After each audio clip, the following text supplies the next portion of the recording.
Mimarlık bir iş değildir, bir kariyer değildir. Mimarlık bir savaştır. Dünyanın varoluşunu doğrulayan mutluluğun bir kutsamasıdır. Bir ev aynen bir insan gibi dürüstlüğe, tutarlılığa sahip olabilir ve bu insanlardaki kadar nadirdir. Dürüstlüğün sanatçının tekelinde mi olduğunu sanıyorsun? Bu arada dürüstlüğün ne olduğunu düşünüyorsun sahi? Komşunun cebinden saatini çalmama yetisi mi? Hayır, bu kadar basit değil. Öyle olsaydı insanlığın %95'inin dürüst, eğilmez insanlar olduğunu söylerdim. Ama görüyorsun ki değiller. Dürüstlük bir fikre sadık kalmak demektir. Ve bunun ön koşulu da düşünmektir. Düşünmekse birisinin başkasından ödünç alabileceği ya da rehin bırakabileceği bir şeydir. Bir adamı bir göklerinin dibinde görmeyi severim. Bu onu bir karınca kadar ufak gösterir. Duruma en uygun klişe değil midir? Oysa bu çok aptalca. Onu, yani o inanılmaz taş ve çelik yığını göklerini yapan kişi insandı. Bu onu cüce yapmaz. O yapıdan daha büyük yapar. Gerçek boyutlarını tüm dünyaya gösterir.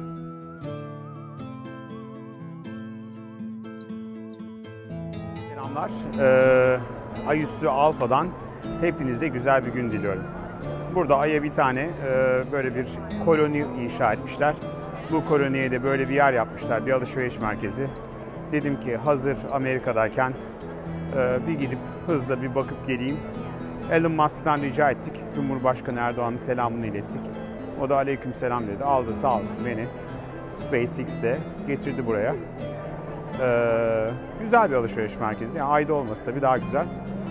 Ama hayaller Ay, gerçekler New York.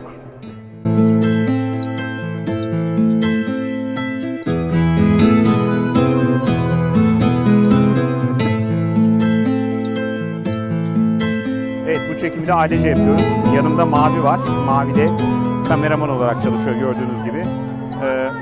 Tamam, sen bir yavaştan başla oğlum. SGK'sını yaptırdık çekimler için, sağ olsun. Sigortasını yaptırdık. Biliyorsunuz bizde illegal bir şey yok. Biraz çocuk işçi diyebilirsiniz ama set ortamı olabilir, YouTube ortamlarında. Bizim için herkes bir kameraman olabilir. Mesela şu anda kamerayı da sevgili eşim Zeynep tutuyor. Evet, buraya gelmek gerçekten farklı bir deneyim. New York'a geldiğinizde sadece işte... Dur, parmağını çek oradan oğlum. Ha, şimdi bak daha net görüyorsun. Bir bakayım, bir kayıtta mısın? Yes. Tamam mı? Evet. Bir YouTuber yetişiyor gördüğünüz gibi. Bu tür mimarisi, niye mimariyi seviyoruz? Çünkü hayat sadece işte alışveriş merkezleri, şunlar bunlardan oluşmuyor. Bir de böyle yerler var. Buraları görmek insana hayatın içinde nerelerde yaşayabileceğinizi, ne tür imkanlar olduğunu da gösteriyor. Özellikle böylesine anıt yerlerde çok konuşuluyor, tartışılıyor. Burası da çok konuşuldu. Ya kardeşim, 11 Eylül için bir bina inşa ediyorsunuz, inşa ede alışveriş merkezi mi inşa ediyorsunuz dediler. Ben de olur mu böyle dedim. Yani çık büssün, olacak bir şey değil falan yaptım ama bal gibi oluyormuş yani. Bir tane anıt inşa edip kimsenin girmediği ya da sadece biletle girilecek bir yerdense yaşayan bir mekanı, bir alışveriş merkezi, ne şu günlerde yaşayan mekan alışveriş merkezi. O zaman böyle bir şey inşa etmek de fena bir fikir değil. Oğlum, çekiyor musun? Evet. Aferin. Sevdin mi binayı? Evet. Güzel bir bina değil mi? Evet. İyi ki uzaya geldik. Ve korkunç, çünkü ben yüksekten korkuyorum. Çünkü sen yüksekten korkuyorsun. Babasının oğlu. Evet. Bugün sizlere bu videoda 3 yeri göstermek istiyorum. Bir tanesi burası. Burası bir alışveriş merkezi. Çok ilginç bir alışveriş merkezi. 1976'da yapılmış orijinali. 2001 yılında yıkılmış. Ardından yeniden yapmışlar. Ve 2016 yılında açıldı. Ben buradaydım açıldığında. İlk açıldığında acaba burası tutar mı, iyi olur mu, olmaz mı tartışmaları vardı. Ama sonrasında gördük ki şahane tuttu. Bugün New York'a gelip de Instagram hesabında burayı göstermeyeni dövüyorlar burada. New York'ta işte eğer Türkse mesela biz Türkler birleşiyoruz, dövüyoruz. Farklı millettense onlar birleşip dövüyor. Bir şekilde hakkından geliyoruz. 2016'da 4 milyar dolara mal oluyor. Şimdi buraya herkes, biliyorsunuz, insanlar genelde gezmeye gittiklerinde nereye gidiyorlar? İşte müzelere gidiyorlar ya da farklı bir şehre geldiğinde meydanlara gidiyorlar. Oysa bir alışveriş merkezine gelmek, tabii bir İstanbulluysanız normal. Dünyanın en çok alışveriş merkezinin olduğu bir yer İstanbul. Zaten herkes 24 saatini alışveriş merkezinde geçiriyor. Dur bir New York'tayken de gidelim diyorsunuz ama yabancıysanız buraya gelmek ilginç bir tecrübe. Ben mesela gelen dostlarımızı bir burayı gösteriyorum. Çünkü normal alışveriş merkezlerine pek benzemiyor. Ben de oğlumu getirdim buraya, Mavi'yi. Mavi'yle şöyle bir dolaştık içini. Baba burası ne biçim bir alışveriş merkezi dedi. Oğlum burası senin bildiğin alışveriş merkezlerinden değil dedim. Şimdi buranın olması mimariyi neden sevmemiz üzerine bir ders gibi aslında. Niye? Çünkü burası aslında bir anıt. 11 Eylül'de ölenler için yapılmış bir anıtın bir parçası. Bir kuş kanadı şeklinde yapılmış. Dışarıdan zaten baktığınız zaman bunu görüyorsunuz. Çok uzun sürmüş yapımı. Yaklaşık 14-15 yıl almış. Bütçeyi açmış. Ama yine de işveren iyiyse, yani işveren mimara güveniyorsa, mimar da iyi iş çıkartıyorsa böyle sonuçlar çıkabiliyor. Burası dolar mı dolmaz mı diye tartışılıyordu. Ama gördüğünüz gibi bırakın dolar mı dolmaz mısını, full yani şu anda. İşte bütün büyük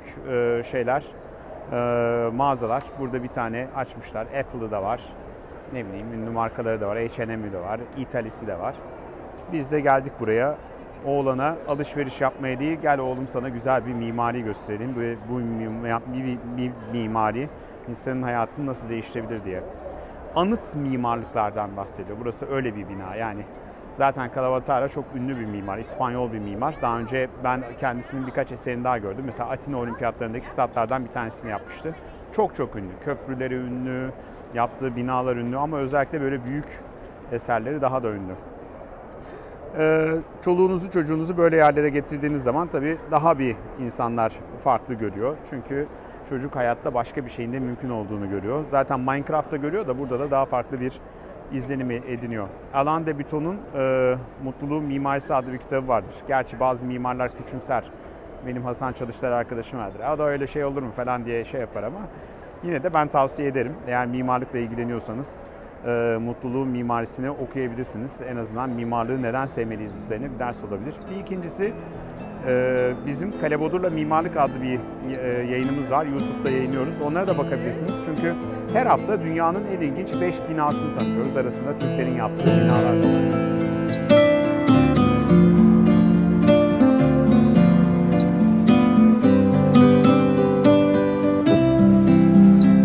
Evet, şimdi sizi dışarıda bir başka yere göstereceğim. 11 Eylül'ün belki de en ilginç anıtlarından bir tanesi. Anıt deyince hepinizin gözünde yüksek binalar, heykeller canlandığını biliyorum. Ama bakın ne göstereceğim size. Şimdi bu binadan çıkıyorum. Sizleri 11 Eylül anıtının olduğu yere götüreceğim. Belki New York'a gelenler biliyordur şimdi. Hemen bana laf etmeyin yani. Oraları biliyoruz falan demeyin bak. Anıt deyince herkes şimdi gözünde başka bir şey canlandırıyor. Şöyle bir 50 metre yürüyorsunuz.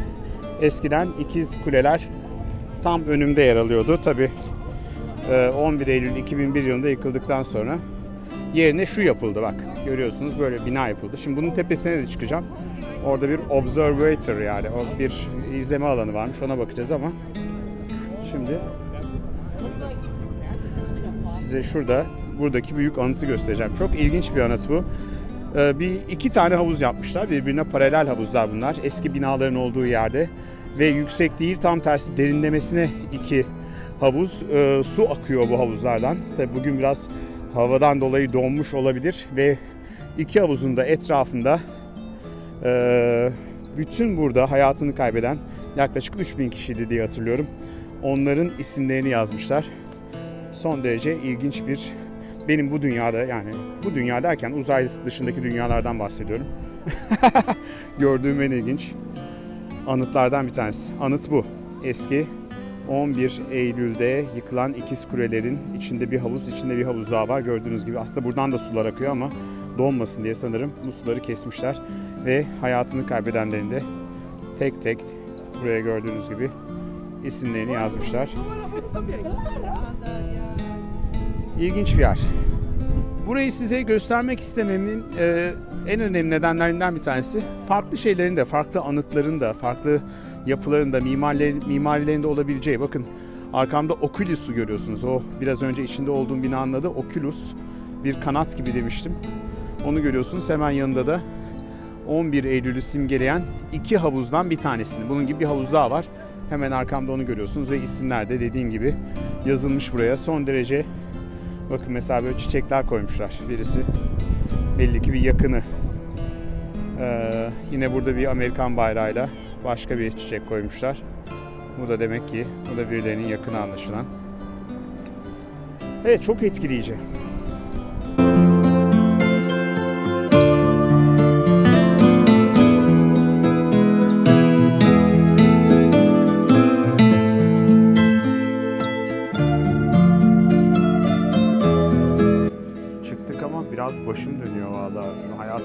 kadar hızlı bir asansöre binmedim.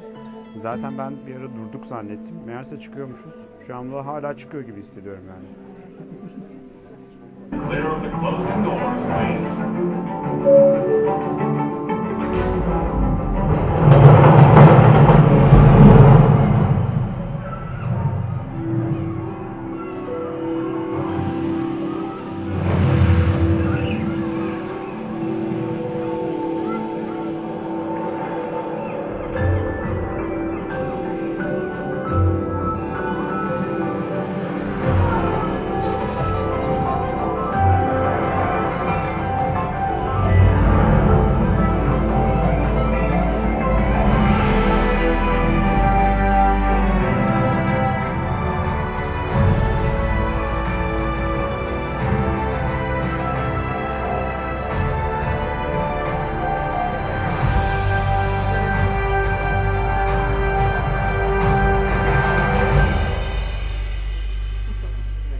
Vay anasına sayın seyirciler. İşte Hudson River meşhur. Aman Allah'ım bayağı yüksek. Helikopterden daha yükseğiz. Bak şurada bir helikopter geçiyor. Evet paşam. İlk kez sizin üzerinize çıkmayı başardık. 102. kattayız. Dünyanın en yüksek binasındayız. Onlarca insan bilet parasını vermişler. 44 dolar. 44 dolara 102. kattan böyle bakıyorsunuz. New York böyle gözüküyor. Şimdi burada bir bağırayım mı? Ey New York, sen mi büyüksün, ben mi büyüğüm? Doğru yerde miyiz bunu söylemek için? Bağırayım mı şöyle? Atmasınlar bizi buradan sonra. İşte meşhur Hudson River burası diyorum ya. Hudson River'da Hudson River. Şurası şöyle söyleyeyim. Geçtiğimiz yıl Halloween'de bir manyağın yaklaşık 8 kişiyi öldürdüğü bisiklet yolu tam burası. Hudson River'ın yan tarafı. Bak Hudson River'da donmuş biraz. Bu gördüğünüz eskiden gemilerin yanaştığı yerleri şimdi renove ediyorlar. Bunlar farklı farklı alanlara dönüşüyor. Efendim oğlum. Bak da buldum. Ne buldun? Yemek yerleri mi? Oğlan aç gördüğünüz gibi. Hemen şurada Cities binasını görüyorsunuz. Ünlü banka var ya Cities. Burayı renove ettiler. 4 yıl süren bir renovasyon yaptılar. Cam koydular. Şurada size Robert De Niro'nun ve hani Harvey Weinstein'ın öyle numaralar çevirdiği oteli göstereyim. Burası Tribeca.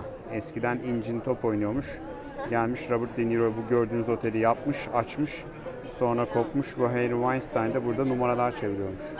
Hemen karşıda bakın Manhattan'ın orta bölümünü görüyorsunuz. Şu binaların arkasında ünlü Central Park var. Şurası Empire State. Hemen yan tarafta şu gördüğünüz uzun ince binada şu anda en ünlü binalardan bir tanesi. Birkaç Türk'ün de evi var. 30 milyon, 40 milyon dolara evler var. Evet bak mavi Empire State'i buldu. Göster bakayım oğlum. Evet biz oraya çıkmıştık değil mi hatırlarsan? Evet. Empire State'te geçen filmleri koymuşlar. Bir yandan da realiteye geçebiliyorsunuz. Şu bina da çok ünlü. Bakın burası Hudson Yard. Size daha önce anlatmıştım. Hudson Yard Amerika'nın en büyük şu andaki developmentlarından bir tanesi. Ofis ve binaların olduğu yani yaşam alanlarının olduğu yer. 3 bina daha yapacaklar bu gördüğünüz gibi. Mavinin de bir anı olarak bir fotoğrafını çekelim bakalım.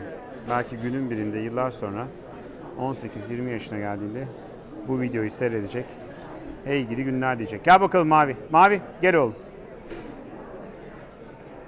Herkes dizilmiş. Güzel kare ama şu. Şöyle baksanıza artistik çekimler yapayım size. Şu bina ilginç bina. Bu da böyle bir ünlü bir mimarın şeyi. Gördüğünüz gibi elle bir hamur gibi yoğrulmuş gibidir. Ama çok rüzgar aldığı zaman çok ötüyormuş. Bir arkadaşım oturuyor anlattı. Kirası şöyle bir yerde kira 6.000 dolardan başlar 10.000 dolara gider hani merak edenler için ama manzarada şöyle bir manzaradan bahsediyoruz yani. Karşınızda New York. Şu bina da çok ilginç. Bu da çok ünlü bir mimarın binası fakat bitiremediler bir türlü. Bunu Türk developerlar yaptılar.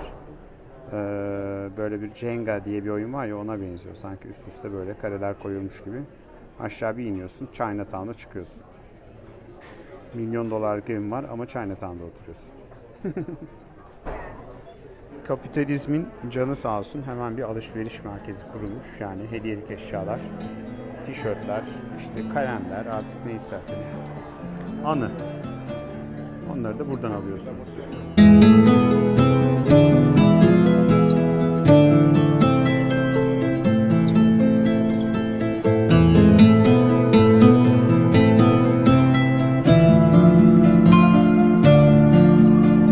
Çalışmalarını sevdiğim kişilerle asla tanışmam. Çalışmaları benim için çok kıymetlidir. Bunu bozmalarını istemem. Genellikle bozarlar. Yeteneklerinin yanında birer düş kırıklığıdırlar. Sen öyle değilsin bak. Benim kurallarım şunlardır. Bir maddeyle yapılabilen bir şey asla başka bir maddeyle yapılmamalıdır. İki malzeme asla aynı değildir. Dünyadaki iki mevki asla aynı değildir. İki binanın asla aynı amacı yoktur. Amaç, mevki ve malzeme şekli belirler. Temel bir fikre dayanmayan hiçbir şey akla uygun ya da güzel olamaz ve o fikir bütün detayları belirler. Bir bina bir insan gibi canlıdır. Onun tutarlılığı, kendi doğrusunu, kendi münferit temasını takip etmesi ve kendi tekil amacına hizmet etmesidir. Bir insan vücudunun parçalarını ödünç almaz. Bir bina da ruhunun parçalarını ödünç almaz. Onun yaratıcısı ona ruhu ve o ruhu ifade edebilmesi için de her duvarı, pencereyi ve merdiveni verir.